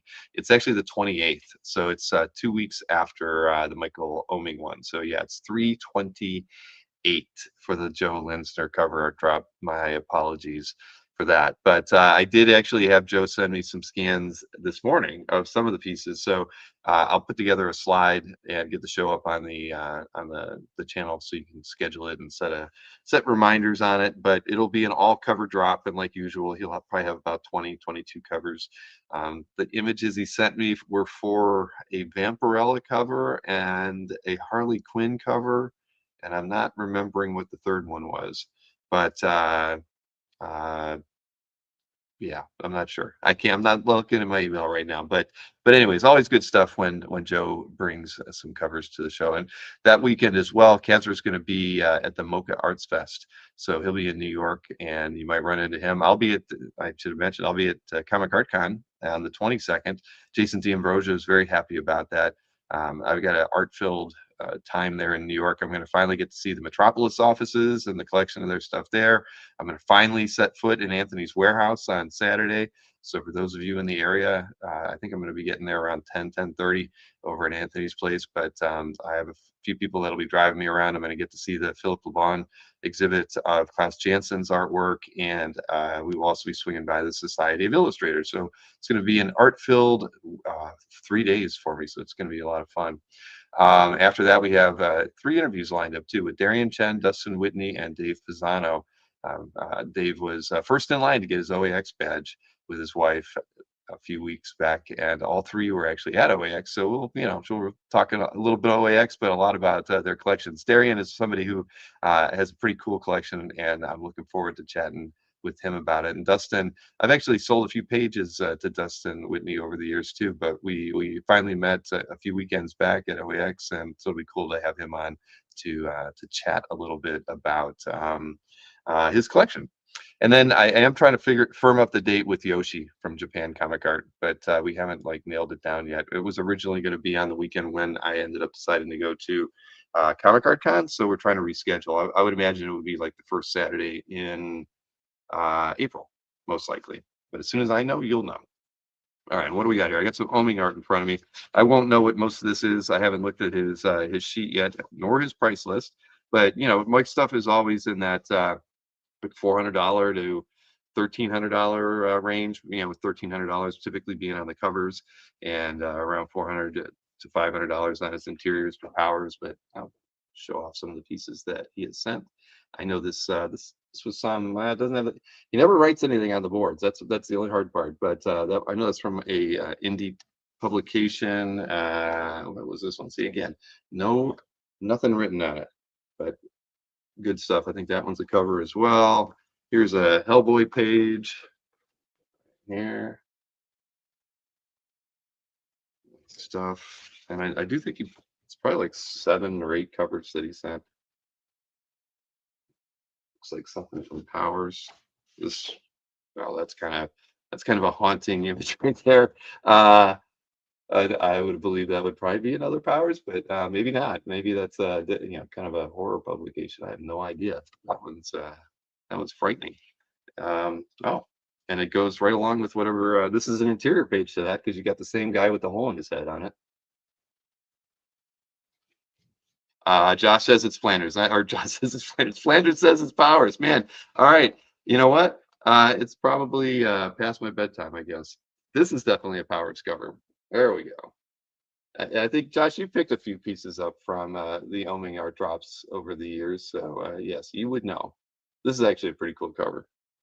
Oh, I like this next one too. This is another Powers cover. There we go. Sure, that's a Powers interior. This looks like it BPS, and yes, it is. There we go. Just hanging out at HQ, right? That's kind of a strange image right there. All right, what else? We got anything? I know there's some Hellboy in here. Where is that? I think this is the here, I'll flip through a couple. Here's a Hellboy cover, but this one does not have Hellboy on it. I know there's a couple Hellboy. Oh yeah, we've got a couple different ones here that have Hellboy related. There you go. Here's another one, and the third one for sure. And that one's got Hellboy on it. So yeah, some good stuff in here. More Hellboy, more Hellboy. Good page right there. Yeah, and again, most of the interiors, like I say, are going to be around 400, 450 covers, anywhere from, I think some of his covers are around like 900 to up to 12, 1300. And then it looks like he has a spirit page at the end of the set. There we go. How many balloons? I have no idea, Peter. I have no idea. At any rate, so we'll be having Mike and Taki on Saturday for a chat and art sale. All right. You know what? I'm just going to dive into the heritage picks. We're gonna get this thing going really quick. The Hellboy stuff is from Shadow of the Golden Crane. Thank you, Brent. I do remember that in his notes. I think we have like 4 or 5 interiors, and then two covers, maybe 3. So yeah, we'll see. Thank you guys. All right, so where is it? We got the picks for well, wait a minute, we don't do the heritage picks, right? Well, no, I'll do the heritage picks. We'll do that. Everything's out of order right now, but that's okay. Where are my heritage picks? Here we are. Yeah, And I even got a John Byrne in here too. So hard to miss some good stuff when you can find a vintage sketch by the guy. Where are we? Here we are.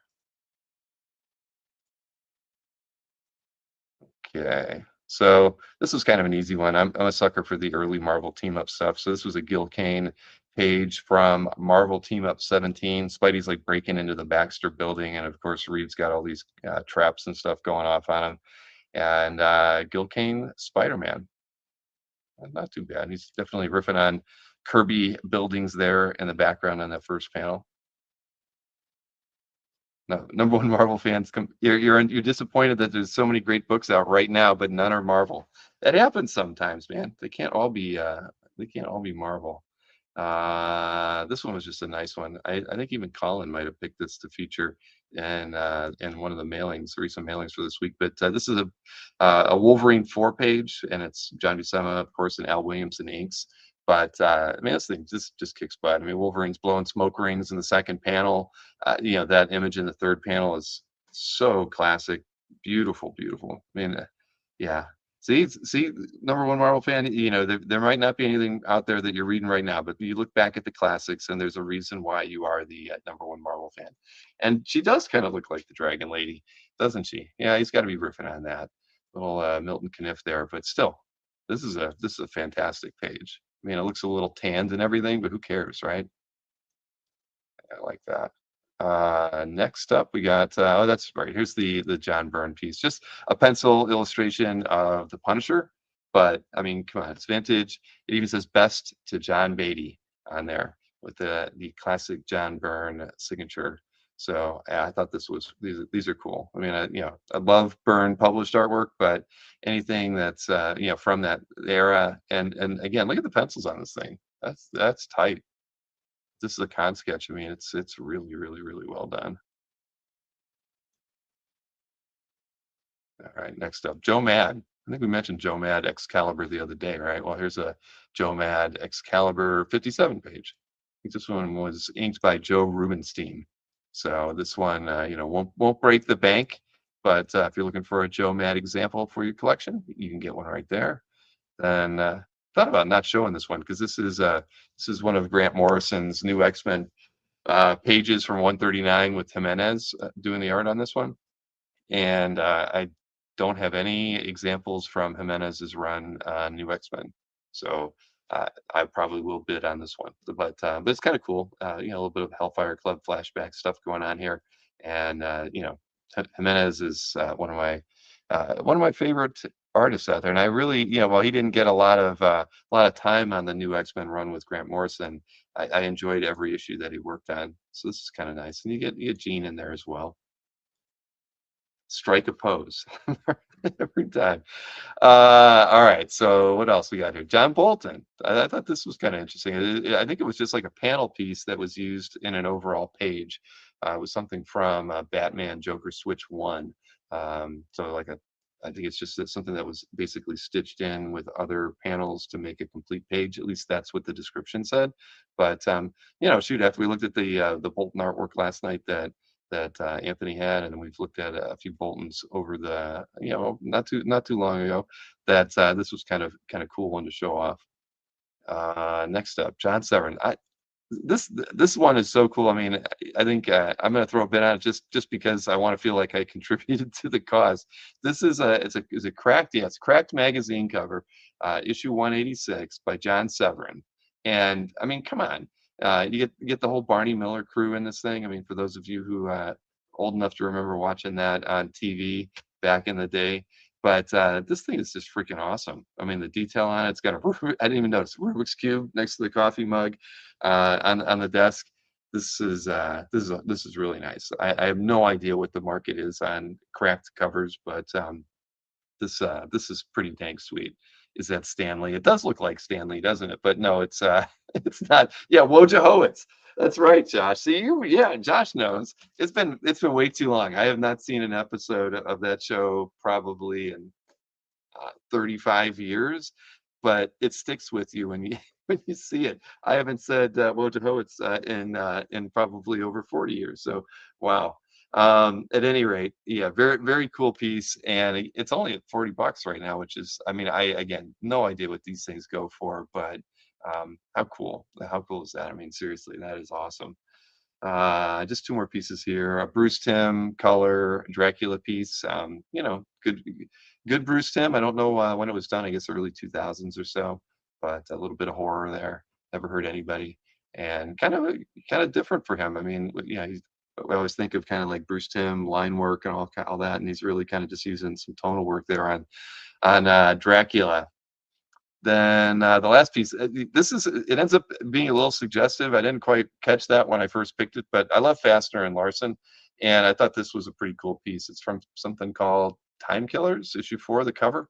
So the robot's got his hands on her. She's got her hands somewhere. I don't know why or where, but great. I mean, I just loved it. Look at the painting. It's like everything you'd want in a colorful Fastener Larson. And this is a little bit later, right? No, it's 92. So anyway, very, very, very cool piece. Did Maureen approve this pick? No, she did not. I don't run my picks by Maureen. She has better things to do with her time. Yeah, I guess I'm like, yeah, there we go. Anyway, cool piece. While I don't have a Fastener and Larson example in my collection, I would not make this one it because, I wouldn't want to leave this one to the family to find later on. Yeah, I know, Erlander. It's a great piece of art. Sometimes, you miss that. I literally had it up on the pick. I was typing out my, my paragraph that I write for the Heritage Picks when it dawned on me what I was seeing, and I was like, screw it. I'm not going to go back and pick another piece just because that one had a little bit of, was a little risque. So yeah, I'm okay with that. All right, what do we got? We have Nick Barrucci. He's got a show tomorrow at 7. And it is after 10 o'clock, Wayne. You're absolutely right. It's just after 10:30. So tomorrow, 7 o'clock, Nick Barrucci has a sale going on. It's Friday the 13th. He was highlighting that for some reason, at least on his show graphic when I popped over on the EXP channel. I don't know if that means he's got a horror bent or something on his for his theme, but we will find out right now when I play this video. If I can load it up. Here we go. Everybody, this Friday, March 13th, how can I forget? It's Friday the 13th, 7 p.m. Eastern, 4 p.m. Pacific, on the Original Art Experience. You can have original art, but before I get into it, please hit that thumbs up wherever you're watching this promotion. Sharing is caring. Make sure you're subscribed. And if you are subscribed, make sure you're still subscribed and hit that bell for notifications. All right, now that I have asked you to promote the people that promote us, let's get into it. So we're going to do a little bit more for Wounded Warrior this week.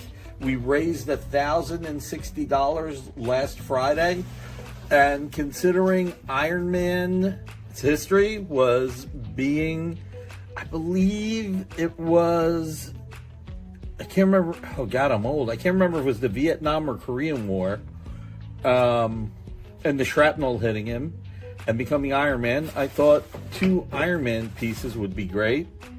This recreation plus this Bob Leighton commission. Then, because it's Friday the 13th, we're going to have 2 brilliant pages starting at $13, but I think I'm going to do best offer, and all the money will go to Wounded Warrior, and of course a percentage of the Iron Man pages.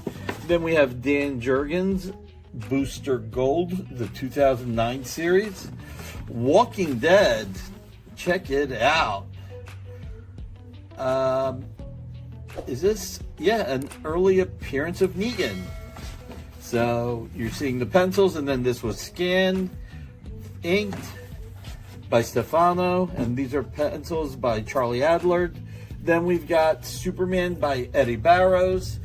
I'm going to bring back the What If cover featuring the new Heralds of Galactus, from Moon Knight to Gambit to Hulk and more. I'm going to bring one boys page on the air because season 5, the series ender, is coming. And then I'm going to have pages from Amazing Spider-Man number 7. I've got page 3. I've got page 8. I've got page 11. On this one, what I think I'm going to do is donate a portion to the Police Athletic League, because you've got Uncle Ben teaching Peter Parker to box, and it's just a really cool page. You guys know how much I love those quiet pages. A nice page with J. Jonah Jameson, a double page spread. Check it out. This is so friggin' awesome, this issue. Let's see. Ooh, ha ha ha. First appearance page. First appearance of Captain Kintsugi. Kintsugi? Since they never verbalize the names, I'm not sure if I got it right. Page 17. Page 19 and page 20. Check out this splash. It is awesome. So, Friday, March 13th, Friday the 13th, Amy will also pull some commission cover art. Check it out. It'll be fun. We're going to raise some money for some cool charities. This one is going to raise money for, as I mentioned, Wounded Warrior. And actually, because I love this issue of Spider-Man so much, every claim on Amazing Spider-Man, a percentage will go to the Police Athletic League. So, Friday, March 13th, 7 p.m. Eastern, 4 p.m. Pacific. I can't believe I had to think about the time. And look forward to seeing you then, or you're seeing me then, or one of the two. Hopefully we see each other. Well, I'll see you guys in the chat, but you know. All right, later. There you go. Tomorrow, 7 o'clock. Catch it on the, what is he? He's on YouTube. He's on Instagram. He's on Facebook. He's on Twitch. He is everywhere. 7:30. 7:30 for Nick. Yeah, he is late most of the time. I get it. I do get it. He was very late the last time I was co-hosting his show a few months back before Cal. But all right, well, we're already to the CAF update time. Remember, we don't have to do any picks, so this is going to be kind of quick. You know, as a week goes, you know, I know that everybody reads some of you read the market reports and everything. So we're going to talk about the market report for last week. But the big item, the big ticket item that sold was the complete issue to Absolute Batman issue 13, sold for $220,000. So you know, yeah, when you think the market might be slowing down on certain things, I mean, there are key issues out there, and you know, Felix, you know, is reps Nick, and Dragata is doing really well with the Absolute Batman series and the art sales after that. So 220 grand for that complete issue. And I haven't, well, I've actually read the first 6 issues. I'm a little bit behind, so I can't comment on the artwork in that particular issue, but I'm sure it was fantastic. And whoever got to buy the whole book, more power to them. Congrats. Alberta, we just went. I guess I could have supplemented their 7 picks each, right? But no, we'll keep it short this week. But you know, that's all right. But anyway, so back to the CAF update. So this is from March 2nd through the 8th. And dealers they actually had a really solid week. I mean, I guess if you take Felix's one sale out, it would drop it a little bit, but $655,000 was the overall total sales for the dealers whom we track. And of course, we only track sales that are confirmed sales, and yeah, that's kind of the benefit of working with the number of dealers that we work with. Anything that gets marked as sold on their websites are what we're able to track. So you know, we don't you know, falsely list something as sold just because a dealer might have turned it off or whatnot. They actually have to mark it as sold and processed, and that's how we get to these figures. So 655 is the amount from last week. Felix, not surprisingly, came in with the most sales, 14 total sales for almost $270,000. Berkey came in second, 32 sales, $127,000. Albert had 5 sales for $108,000. Not too shabby there. His per piece average actually is higher than Felix's with his 5 sales. That's pretty impressive. Anthony, man, he wins on the smalls. 159 sales at $79. So I guess he, you know, right around $500 a piece. There's a disparity there between Albert and Anthony, as there always is. But Anthony's moving product. That's the important thing. Then Glenn had 4 sales for $34,000, and Comic-Con Art, I guess they must have done a couple art drops last week. They had 45 sales and almost 30,000 in sales. So good week for all 6 of those dealers or reps in that time. So let's take a look at the top 6 sales from them last week. And like I said, 6 55,225 is the total sales from March 2nd through the 8th. And here you have that Nick Dragata complete issue selling for 220 grand. That's a highly detailed background on that one as well. Next up, this is sold by Albert Moy, a cover. It's a Batman 161. And of course, another Lee Williams masterpiece, went for six figures, $100,000. Then over to Glenn. Actually, this is a Hobgoblin first concept art piece, and it was done by JR. Went for $30,000. Then we have a Strange Tales title splash, and this is to issue 97. Jack Kirby pencils and Dick Ayers inks, $17,000 on that one. And over Comic-Con art. Okay, we had the cover to Superman Spider-Man issue 1 by what is it, Michael Janin? I'm probably butchering that, but $15,000 was the asking price on that one. And then finally, we have a weird sex fantasy portfolio, Venus Flytrap, published plate. And this one was by Wally Wood, as you can imagine. It went for $14,500 over on Berkey's site. It was done in 1977. Steve Mussolino says crazy prices. Well, that's yeah. I mean, that is the market that we live in today, right? I mean, there's the Jim Lee market is always going to be hot, and the Absolute Batman, you know, as long as it's done by Dragata, it's definitely in huge high demand. Did I see the X-Men 1 page that Glenn listed? I did not. I did get it. I mean, I'm on his mailing list, so I did see he did an art drop this afternoon, and I did not know that he had a X-Men 1 page on there. That's by Jack Kirby, right? I guess maybe I should check it out. But no, I did not know that. Glenn's been dropping a lot of stuff of late. You know, I think maybe he must have picked up some inventory at OAX, or he always had stuff. But yeah, you know, it seems like the last 5 or 6 weeks, or really since the first of the year, Glenn has been doing a lot more art drops than I feel like he has in the past. But hey, that's good for us all. More artwork for us to see. Tim Guerrero, 220K. Wow, right? Well, it is what it is, man. It's you know, at the end of the day, I think it's great. I think it's you know, hey, if it makes a collector happy to be able to own a complete issue, especially one that has you know, first appearance characters for that story run and everything. You know, how do you put prices on stuff anymore with the way things are in some places? But you know, the good thing is you know, there's, you know, Anthony's out there outselling them all in volume, and you know, and putting pages in people's hands for an average of $500. So there's you know, the market definitely caters to everybody, not just the people who can spend six figures on artwork. You know, it just is how it is. I actually picked up an animation cell this week, you know, and I didn't spend four figures on it at all, you know. So there's still good stuff out there that you know, you can pick up and not have to spend a ton of money on.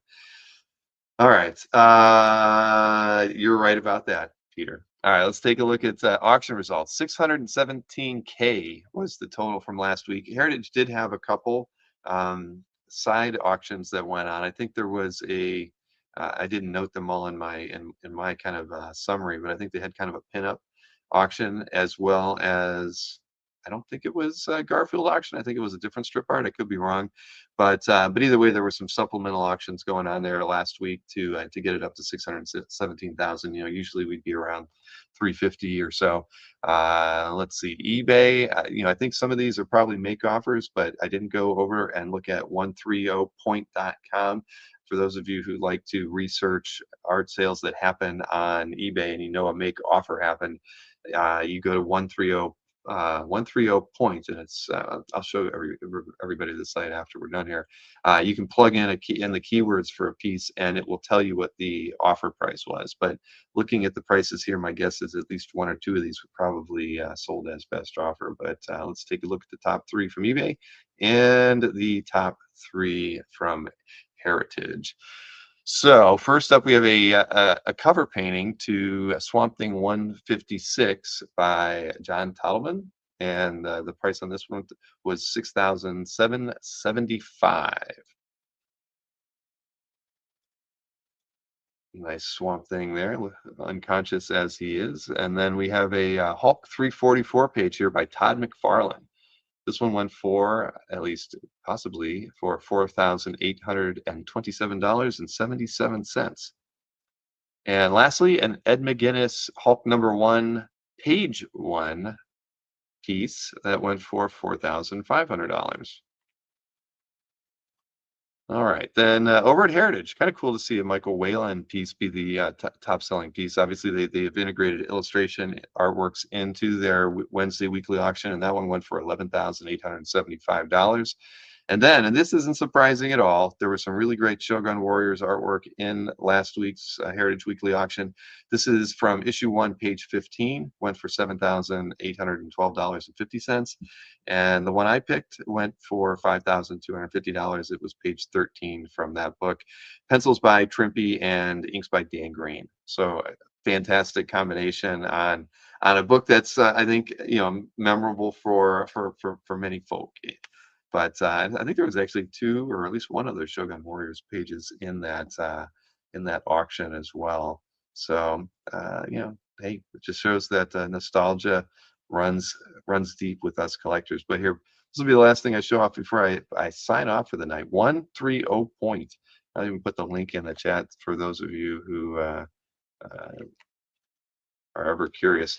Just a good resource. It is a god awful site to go through. I mean, with a lot of wacky layouts and stuff here, but like we can check the what was it? It was the Todd McFarlane Hulk 344 page. Let's see, paste that in there. Get the price off of it because that should be able to do a search. Let's see. Get to see an ad with people. Okay, 19 items. What do we got? Where's the art? Usually it has a mix of stuff and it doesn't have it in there. Well, how do you like that? That sucks. All right. Well, that one didn't work. How about that Ed McGuinness? Do you think it went for 4,500? Let's try that one. Let's see. And we're gonna strike out tonight. Usually you just get one result. All right, there you go. See, $4,500 was the list price, but it sold for $3,250.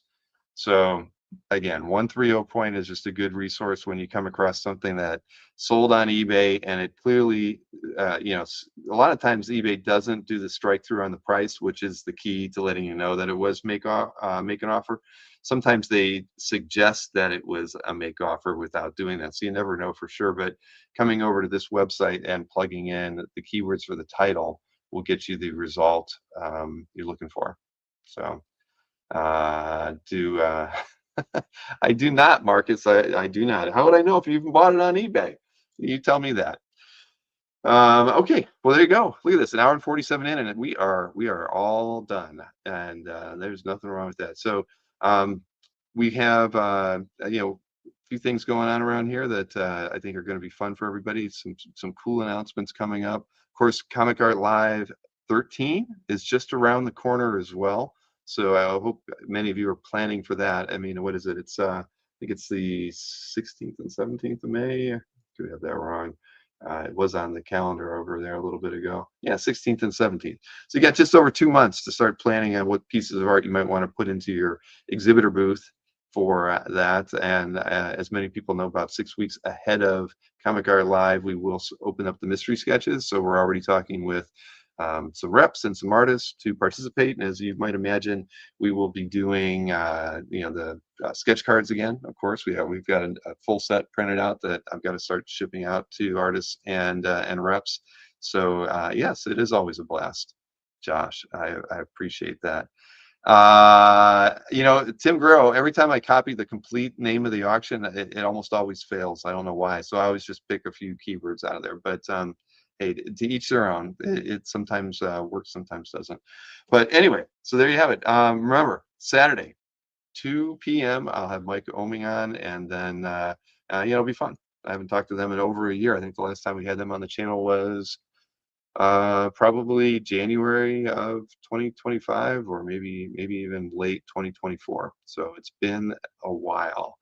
Yeah, that's there. And then I would let everybody know if you're going to be, or if you live around, the New York City area.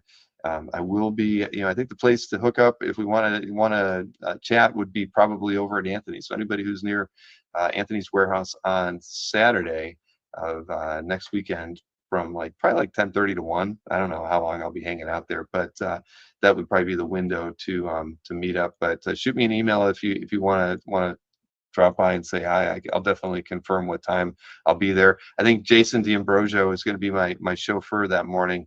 So, Jason probably would enjoy some extra company while walking around the warehouse on that thing. But, Mussolino will be at the con on Sunday. And that's true. Anybody going to Comic Art Con, I'll be there for that. So, looking forward to that.